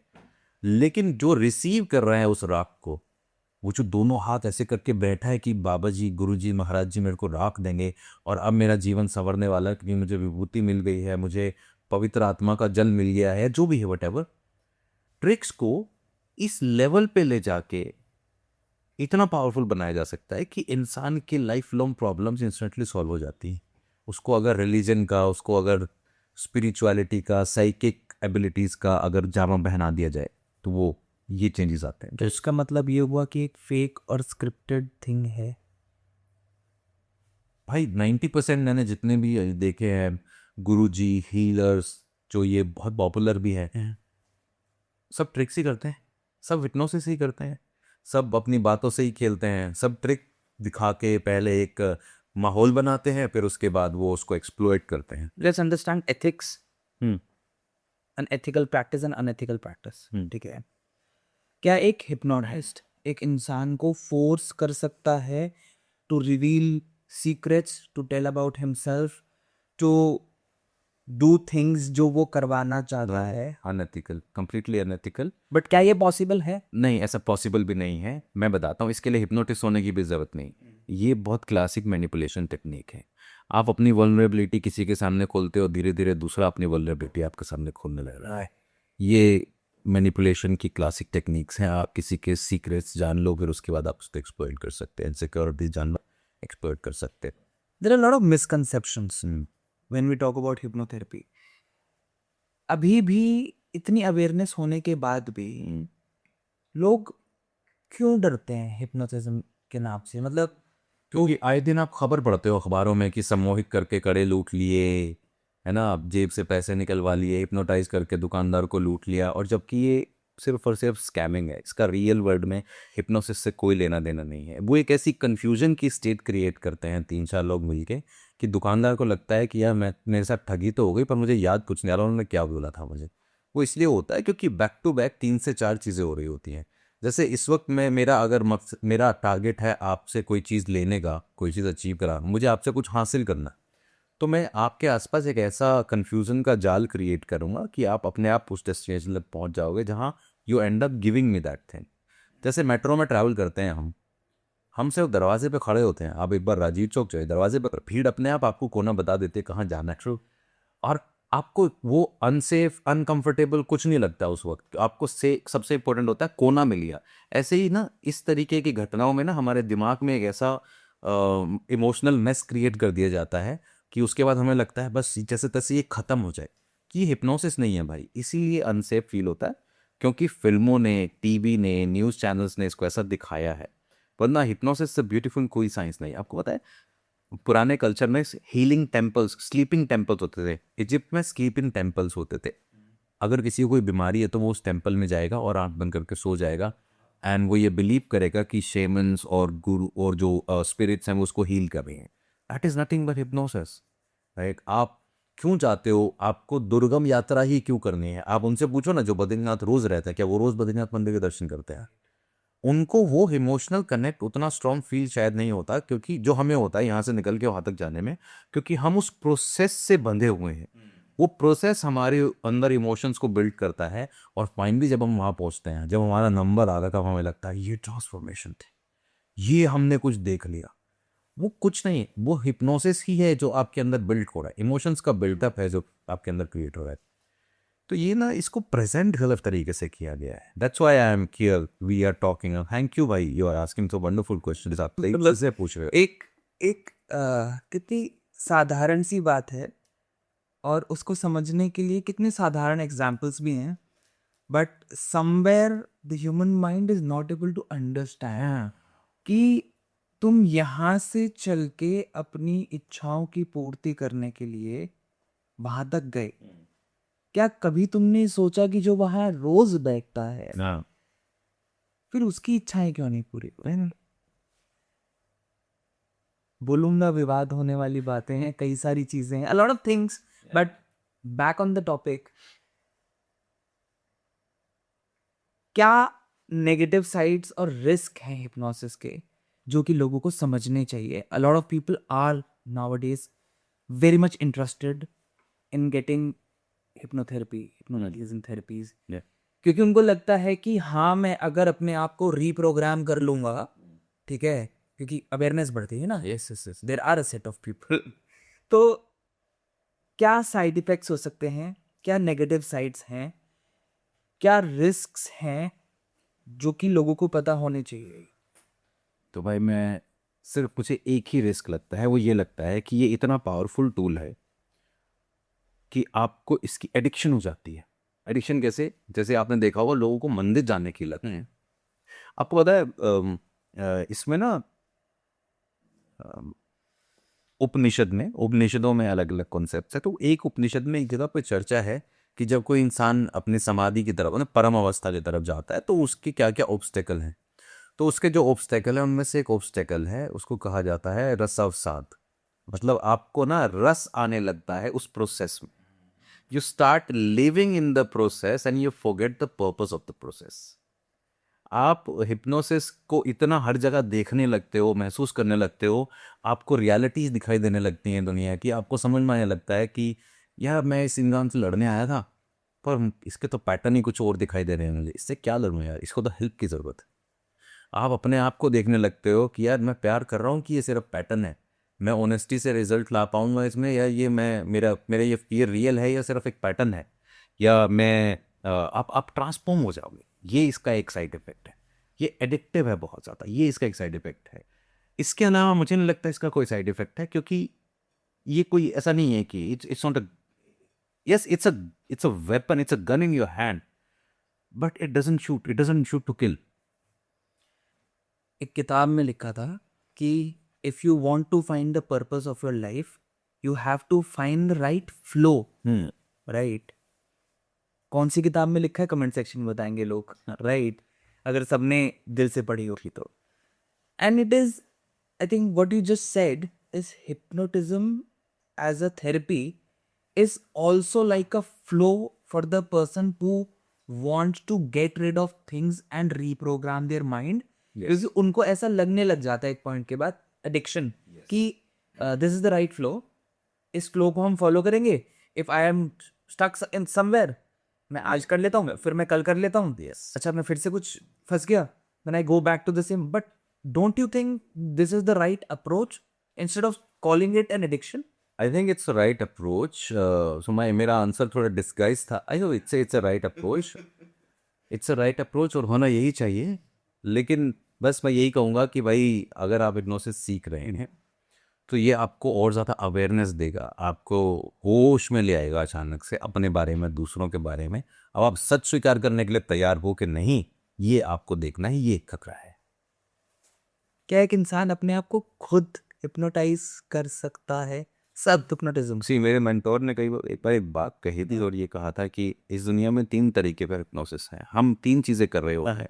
सो देखो, हम पहली, either we are hypnotised by somebody else, second, और we are hypnotising someone else, and third, we are in our own trance. या तो हम किसी को अपने इमोशंस में, अपनी बातों में इसमें ले रहे होते हैं, या कोई और हमें कंट्रोल करके हमें इन्फ्लुएंस कर रहा होता है, या हम अपने ही प्रभाव में, अपनी ही माया में, अपने ही ट्रांस में होते हैं।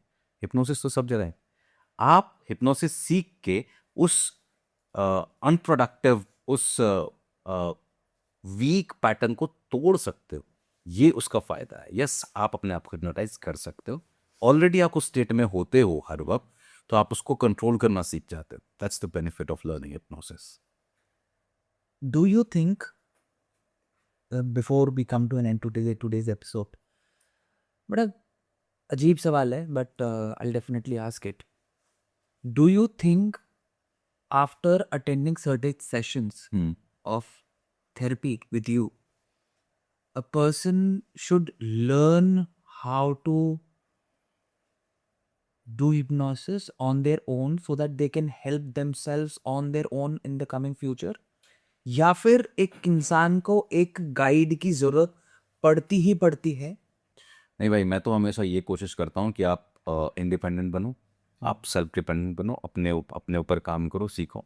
लेकिन ये भी एक विडंबना है, this is also an irony, कि हमें बचपन से ये लगता है कि कोई दूसरा हमें हेल्प कर दे तो ज़्यादा बेटर करेगा। दैट्स वाई कोई प्रोफेशनल होना चाहिए। तो मैंने क्या किया है, मैंने अपने कोर्सेज़ को बहुत महंगे ना रख के इतना इजी बनाया कि सबको आसानी से मिल जाए। स्कूल कॉलेजेस में ऐसे ही सिखा देता हूँ चीज़ें, फ्री हिप्नोसिस, सेल्फ हिप्नोसिस के लेक्चर्स ऐसे ही रख देता हूँ। मैं पूरा प्रयास यही करता हूँ कि हर किसी को सीखना चाहिए। मेरा कहना यही है कि यस, सीखना चाहिए, लेकिन कई बार ना you need someone to help you start it. How much time does it take to learn and how much money financially, क्योंकि बिना पैसे के तो आपको भी पता है कि everything is, हाँ, but कितना पैसा लगता है and how much time does it take to learn hypnotherapy? देखिए यार, सेल्फ हिप्नोसिस, मैं सिर्फ आपको अपना बता रहा हाँ, हूँ, हाँ। सेल्फ हिप्नोसिस सीखने का कोई पैसा नहीं है। मेरे लेक्चर्स यूट्यूब पे मिल जाएंगे आपको, सेल्फ हिप्नोसिस का मैं आपको देता हूँ, आप कमेंट सेक्शन में डिस्क्रिप्शन में डाल दीजिएगा। अब आते हैं मेरे कोर्सेस। मेरा एक सबसे बढ़िया, जो मेरा सबसे फेवरेट कोर्स है, वो सोचिए, मैंने 3 बार एक वर्कशॉप कंडक्ट की दिल्ली में, 2-2 दिन की, और मैंने अलग अलग स्टूडेंट्स को बुलाया, उनको वो सारी टेक्निक सिखाई जो मैं आमतौर पे कहीं नहीं सिखाया था आज तक, सब सिखाई सारी चीज़ें, और सबको पूरा रिकॉर्ड किया। वो 6 दिन का वो डेटा है, उसमें से हमने बेस्ट डेटा निकाला, बेस्ट टेक्निक, जिसमें हिप्नोसिस है, एनएलपी है, साइलेंट हिप्नोसिस है, एनर्जी हिप्नोसिस है, जिसमें इंस्टेंट हिप्नोसिस है, ये सारी चीज़ें, प्लस जिसके साथ हम 8 ऑडियोज़ भी देते हैं, 9 ऑडियोज़ भी देते हैं, सेल्फ हेल्प ऑडियोज़, पुराने में पैटर्न्स को डिजॉल्व करने के लिए, प्रोग्राम करने के लिए अपना माइंड, फियर फोबिया से बाहर निकलने के लिए, एनजाइटी मैनेज करने के लिए। ये ऑडियोज़ भी हैं हिंदी इंग्लिश में रिकॉर्डेड, ये भी दिखें। ये सारा पूरा पैकेज अराउंड 25 to 30 आवर्स का डेटा है, ये सारा ऑडियोज़ अलग से। 30 घंटे?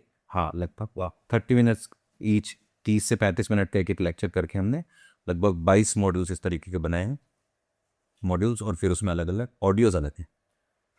ये पूरा पैकेज का फीस है 1350 रुपये, बस, yes, 1350, 52 rupees. 52, why 52? I mean वो जीएसटी पे प्राइस ऐसा निकल के आया, तो मैंने डिसाइड नहीं किया, मेरी टीम ने किया। अच्छा, वो आपका नहीं है, हाँ, वो जीएसटी वालों का है। हाँ, वो तो अब ना सोचिए 1350 रुपये, लाइक आप मतलब एक अच्छी जगह पे जाके आप 2 कॉफ़ी 2 बर्गर खाते हैं, उससे ज़्यादा पे करते हैं। एंड यहाँ पे आप जीवन का एक फ्लो सीखने वाले हैं, how to make your life easy yes, just by reprogramming your self. गलती हो गई, उसको get rid of it by yes, move on, कहते हैं ना, मूव ऑन। यस, ये है हिप्नोसिस। अब अगर किसी को मेंटलिज्म की ट्रिक सीखनी है, एक ऐसा स्किल जो कहीं भी जाके इंस्टेंटली कुछ परफॉर्म कर दो, कोई पार्ट ड्रीम चेंज में पड़ी रहे, जैसे जैसे मैंने आप लेट्स से इमेजिन करो कि मैं आपको बोलूँ कि आप अपनी लाइफ के सबसे इंपॉर्टेंट पर्सन के बारे में सोचो। अब मुझे नहीं पता, वो रियल भी हो सकता है, वो आप इमेजिनरी भी सोच सकते हो, बट मेरे लिए ये मेंटलिज्म का बता रहा हूँ मैं पार्ट, कि अगर आप मेंटलिज्म का कोर्स लेते हो तो आप कुछ कुछ चीज़ें सीख सकते हो। जो मैं अभी परफॉर्म कर रहा हूँ ये थोड़ा एडवांस लेवल की चीज़ है, बट आप इस तरीके की, जैसे मैंने कार्ड से कुछ किया था, ये चीज़ें आप कर सकते हो आराम से। Okay, if I ask you to think of the most important person in your life, okay, you have a name in your mind, okay, give me your hand. Okay, don't react. If it's a male, don't react. If it's a female, don't react. It's a female name. So yes or no? It's a female name, yes.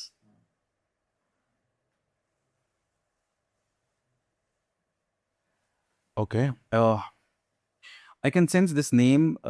Imagine this name is written in English and in bold letters. And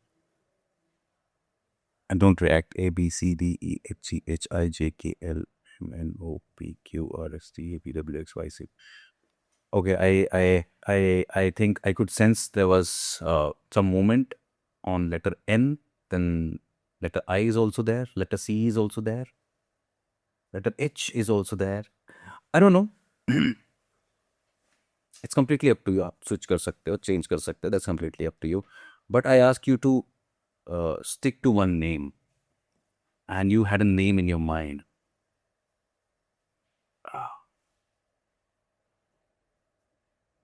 Like, who is Chandani? Is there any connection?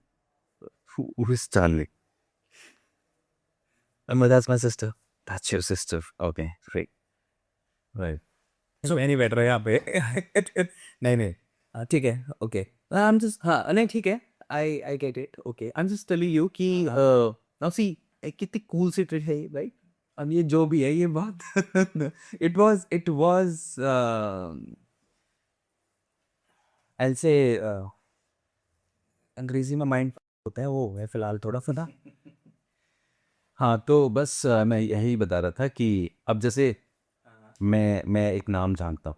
अब मैं ये जानता हूँ कि आपके घर में कोई ऐसा है जिसका ये नाम है। नाउ आपने मुझे बताया कि आपके सिस्टर हैं। नाउ आई नो कि आप किस तरीके के इंसान हो, कैसा थॉट प्रोसेस है आपका।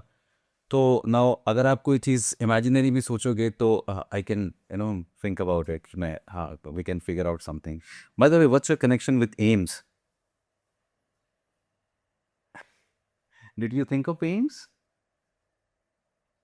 कैमरा कहाँ कहीं और भी लगा क्या कैमरा मुझे ये भी जानना है नहीं भाई, कैसी बात। Okay, so my point is, तो आपको हिप्नोसिस सीखना है, आप कोर्स ले सकते हैं। आपको मेंटलिज्म सीखना है, इस तरह जो कुछ ट्रिक्स सीखनी है तो ऐसी कूल ट्रिक्स आप जा सकते हो। ऑफ कोर्स मैंने ये वाले जो सीक्रेट्स हैं जो अभी हम कर रहे हैं, ये इतने क्लियर सीक्रेट्स मैंने वहाँ नहीं बताए हैं। लेकिन जिस तरह पहले ये बताओ कि जो मैंने लिखा है वो कैसे पता चला आपको आपने जो नहीं लिखा है, मैंने वो भी अभी हमने टेस्ट किया था कुछ, तो हाँ इसमें कोई दिक्कत नहीं है। हाँ पॉइंट ये नहीं है, पॉइंट ये है भाई कि पॉइंट ये है भाई कि ब्यूटीफुल आर्ट फॉर्म है। तो इस आर्ट फॉर्म में मैं कुछ और चीज़ें ऐड कर चुका हूँ, तो वही हमारा तरीका था। जैसे आप रिएक्ट कर रहे हो, इस वक्त आप एक इमोशनली चार्ज स्टेट में हो। यहाँ पे मैं आपको 2 सजेशन दे सकता हूँ और वो आपके दिमाग में एकदम से इंस्टेंटली जाएंगे और आपका सबकॉन्शियस माइंड उसको, इमोशनल माइंड उसको रिसीव करेगा स्ट्रांगली। तो बस वही है, वो जो लोग ढोंग कर रहे थे, चमत्कार कर रहे थे, तो मैंने कहा क्यों ना इसी स्पीड को यूज़ करके लोगों को सिखाया जाए, लोगों को भी भला किया जाए। बस इसको धर्म के नाम पे नहीं, इसकी साइंस समझाई जाए। अच्छा जो बातें बोल दी आपने पता है मुझे कि कहने को ये ढोंग और चमत्कार है बट इसका सही तरीके से इस्तेमाल किया जाए तो ये एक ऐसी साइंस है जो कि लोगों की मदद कर रही है बट मुझे तो ये जानना है ना फिलहाल कि जो मैंने 2 चीजें लिखी वो आपको कैसे पता चली दैट इज द पावर आई से I'll show it to the people on camera also and that's the first time this has happened with me I've never done this before 2 चीजें आपने और पूछी थी मुझसे वहाँ भी थोड़ा सा चल लेते हैं क्या मुझे जो मैं जो जिन चीज़ों पर मैं आपसे जिन चीज़ों पर मैं आपसे कनेक्ट कर पा रहा हूँ, आई थिंक मैं वो बता सकता हूँ। नॉट श्योर मैं आपको हर चीज़ बता सकता हूँ। इसलिए जैसे इम्पोर्टेंट पर्सन, आपके लाइफ इम्पोर्टेंट पर्सन, वो आपका इमोशन है, राइट? वो वहाँ पे आप रिएक्ट करोगे या आपकी बॉडी किसी तरीके से क्लू देगी। पर I don't know why am I getting this feeling कि वो जो 2 नाम आपने और लिखे होंगे, दे वर मेड अप। नहीं I know, so if they were not made up, तो मे बी जब मैंने बाकी अल्फ़ाबेट्स लिए तो I couldn't connect with those names. You don't need to tell me, but we can try. I'm not sure if it will work completely. You want me to go with the friend's name or your first crush name? friends first crush and the place and what do you want बाबा मिल जाए तो चलो जब अगर वो बाबा मिल जाए ठीक है किसी का नाम पब्लिकली लेना थोड़ा सा हाँ विवाद यूज होगा मुझे ही भी कराना पड़ेगा हाँ but as you said there are 2 names and then you said there is a place okay right where I would like both the people to be there okay and then you said कि एक बाबा हो कोई संत महात्मा हो जिनके पास शक्तियां हो तो आप एक चीज करना चाहोगे वो चीज क्या होगी मैंने लिखी ही है okay. Tell me one thing. How? When did you decide to become an influencer or a content creator? कहने के मैंने बचपन से ही सोच लिया था कि कुछ बड़ा करना something big in life Okay. See, मैं जो कह रहा हूँ उसमें आंसर होगा भाई, ध्यान से समझना. You know what is the best thing about past? It's in the past. The only thing you can get from your past is learning. तो past driven नहीं होना है, past motivated होना है. There is no reason, there is no point of deleting something from your past. Whatever has happened, it's gone. You have learned your lessons. You are doing great. A beautiful life is waiting for you ahead. And I'm sure you are living a beautiful life, and it's going to be more beautiful. Like there will be a time where your love for the nature will become more stronger. And maybe in future you will meet Vishal or Vaishali or I don't know, Vishal, Vaishali, what are the names of those guys? But maybe in future you're gonna meet them again, or if they exist somewhere. If they do not, but there is no point in no. That's Delicate. all I say is, let's go home, have a good night's sleep. There is no need to delete any memory from life, right? Yes. And जो मैंने लिखा वो मैं सबको screen पे दिखा दूंगा. जो नाम आपने बोले उनको मैं पीप करा दूंगा. Oh. And so yeah, मतलब I think the energy, right? It is there, right? And people should not doubt on what they hear, right? मैंने अभी कुछ बातें करी आपसे, and there were certain things that we talked about. There was a conversation, but that is not recorded on camera though. जो कि हमने camera शुरू होने से पहले एक कन्वर्सेशन करी थी. एंड उस कन्वर्सेशन में मैं लोगों के लिए बता देता हूँ that we had written a few things here. There were a few questions जो कि मुझसे पूछे गए थे, ठीक है. That was on this paper and it will be. अच्छा चलो ठीक है, तुम लोगों को दिखा देता हूँ, ठीक है, क्योंकि तुम लोगों को लगेगा बाद में लिख के तो नहीं बोल रहा हूँ. So that's on that paper, clear on that paper. सबसे ऊपर 2 नाम लिखे हैं, उसके बाद वो थॉट लिखा है जिसके बारे में बात की गई थी, उसके बाद एम्स लिखा गया है क्योंकि I started my career from All Indian Institute of Medical Sciences and then there is my sister's name the bottom. तो हम कहेंगे कि हाँ, जो जो कहा गया, जो जो बोला गया वो सही है. I know most importantly, and the most important thing is when you were writing these things, I was not aware of these things. आप क्या लिख रहे हो, कैसे मैं उतरवाते था. हाँ, मैंने आपका चश्मा भी उतरवा दिया था कि बाई चांस ऐसा ना लगे कि मैं आपके चश्मे में देख रहा हूँ. ओके, क्योंकि वो पूरी स्टेटमेंट में ये बताना ज़रूरी है कि मुझे नहीं पता. हाँ, क्योंकि कैमरा ऑन नहीं था तो घर जा रहे हैं हम. Thank you so much Ravinder ji thank you भाई. for being here on the Misfit Humans podcast. मुझे हो सकता है रात को नींद ना आए ये सोच के कि आपको ये कैसे पता चला कि मैंने क्या लिखा था. But thank you so much, it was really nice meeting. Thank you. I could actually feel the energy, and this is something that is different for me, I'll say. Wow. Thank you भाई. Thanks. Pleasure is all mine.